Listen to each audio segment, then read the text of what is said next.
AITA for refusing to take my wife back after she betrayed me, left me for another man on her friend's advice, humiliated me by admitting I was just her safe option, and then came crawling back begging for a second chance when her new life crumbled. AITA for refusing to take my wife back after she left me for her friend's advice. I always thought I had a solid life. A stable job, not my passion, but it paid the bills, a home I built with someone I loved, a marriage I believed in. I wasn't delusional. I knew relationships had ups and downs, but I thought we were a team. Turns out I was just a placeholder. I can't even pinpoint when things shifted. It was gradual, like a slow leak you don't notice until the ceiling caves in. My wife had always been into fitness, but a year before everything fell apart, she took it to another level. Started living at the gym. At first I didn't mind. She seemed happy, driven.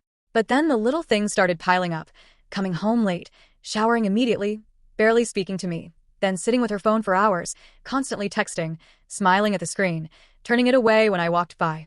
Still, I ignored it. Told myself I was being insecure. Then she stopped touching me, not just intimately, but in general. No spontaneous hugs, no absent-mindedly squeezing my hand, no leaning on me during movies. It was like I'd become a piece of furniture, something she barely registered unless I was in the way. One night I tried to joke about it, said something like, maybe I should start lifting weights to get your attention. She didn't laugh, just shrugged and said, maybe. That should have been my red flag, but I still didn't want to believe it. I don't know why I checked her phone that night. Maybe deep down, I already knew. Maybe I was tired of pretending everything was okay. Her password hadn't changed. I opened her messages, and within seconds, I felt nauseous. She wasn't just flirting with her trainer, she was deep in an affair. Months of messages, plans, pictures, videos. Some of them sent while she was in our house, sitting next to me. I don't even remember how long I sat there scrolling. It felt like watching someone else's life fall apart. The next morning I confronted her. She didn't cry, didn't deny it, just looked annoyed. Then she told me the truth. She'd been unhappy for years, settled for me because I was safe and stable, but now she wanted more, deserved more. I didn't argue, just told her to pack her bags and leave. The divorce was quick, no kids, no assets to fight over, just signatures on a document and an ending. She didn't even seem upset when the papers were finalized. I came home to a deafening silence, sat on the couch staring at nothing, letting it all sink in. And for the first time since my mother died, I cried. Not because I missed her, but because I felt like I'd wasted years of my life on someone who never really saw me. That was the last time I cried. For the first few months, I just existed. Work, eat, sleep, repeat. Then something unexpected happened. I reconnected with my older brother. We were never that close growing up. He had his life, I had mine. But after the divorce, he reached out, started inviting me out. Not in a let's talk about your feelings way, but normal stuff. Through him, I met his friends. Good people. No drama, no pity, just regular guys who integrated me into their group like I'd always been there. I started going out again, playing stupid video games until 3 a.m., eating midnight wings just because I could. It wasn't a dramatic transformation, not like I was suddenly thriving, but I was happy. And for me, that was enough. Months went by with no contact. It was like she'd been erased from my life, and honestly, I was okay with that. Then one Tuesday night, my phone lit up with her name. I stared at it for a long time before answering. Her voice was hesitant, softer than I remembered. Asked how I'd been, made some small talk, and finally got to the point. She wanted to see me. Said she had things she needed to say, that she wanted to talk about us. I didn't say yes or no, just told her I'd think about it. And here I am now. I don't believe in second chances, especially after what she did. But part of me, whether it's curiosity or a need for closure, wants to hear what she has to say. Comment 1. She cheats on you, humiliates you, tells you you were just her safe option, and now she wants to talk about us. Nah bro. Either her trainer dumped her, or she realized the single life isn't as fun as she thought. Don't fall for it. She didn't respect you before, and she sure doesn't respect you now. Opie. Yeah, that's exactly what's going through my head. Haven't spoken to her since the divorce, so I have no idea what she wants. But I can't imagine it's anything good. Maybe she's bored, maybe she got dumped, maybe reality hit her harder than she expected. Either way, I'm not going into this thinking it's some grand romantic reunion.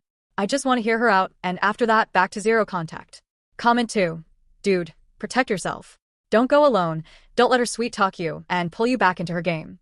People like her don't change, they just come back when things don't go their way. Opie. I hear you, believe me. I'm not the same person I was before. I've made peace with everything. Even if she comes with a sob story, it's not going to change the way I see her. Best case scenario, this is just closure. Worst case, it's an attempt to drag me into some mess. Either way, I'm keeping my distance. Comment 3. I have to ask, was she always like this?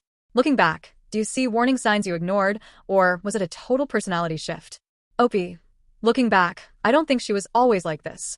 When we were dating, she was affectionate, supportive, and seemed happy with her life.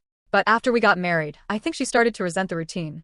She never said it directly, but I think she wanted more excitement, more attention, more something. And when she got into the gym scene, that became her escape. So yeah, there were signs. Emotional distance, less communication, making me feel like a burden instead of a partner. But I was too invested in the relationship to realize what was happening. I thought it was just a rough patch. Turns out she'd already checked out long before I noticed. Update. Here's the promised update. I'm not in jail, but after what happened, I don't know if I should rule out that possibility completely. I wasn't going alone because I didn't trust her. My brother came with me, along with one of his friends. Let's call him Jake. Jake had a personal reason to be cautious. A few years ago, a woman tried to ruin his life with false accusations after he rejected her. He doesn't take chances anymore. As soon as I mentioned my ex had contacted me, Jake said he was bringing a recording device. I thought it was overkill, but after what happened, I owe him a drink. We met at a public park, a neutral location, no private corners or enclosed spaces. If she had any crazy ideas, there would be witnesses. And believe me, she made sure everyone witnessed what happened. I saw her sitting on a bench, looking around nervously. She was dressed up, not like she was going to a formal event, but it was obvious she put effort into her appearance. A year ago, maybe I would have thought she looked great. Now I just saw a stranger. It's funny. When we were together, she always carried a little extra weight. Not a lot, just softness I liked, never complained. The gym took that away, and when her new crowd filled her head with the idea she was too much for a regular guy like me, she bought it and ran with it. Now she looked like she kept up her workout routine, but there was something different about her. Maybe it was her expression, the way she carried herself.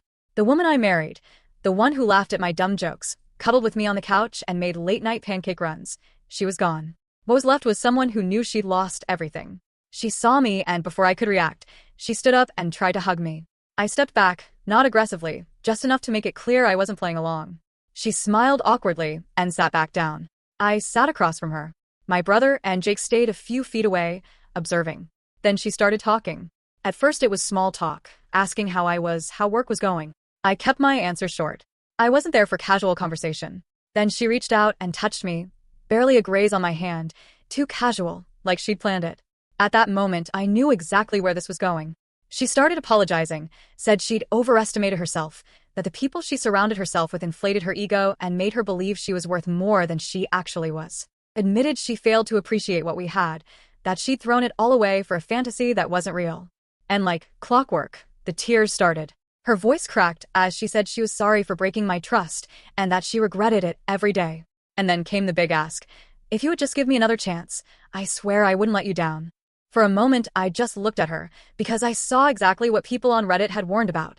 The desperate cheating ex who lost everything, the narcissist who realized she wasn't as special as she thought, the woman who threw away a loyal husband because she thought she could find better, only to crash into reality.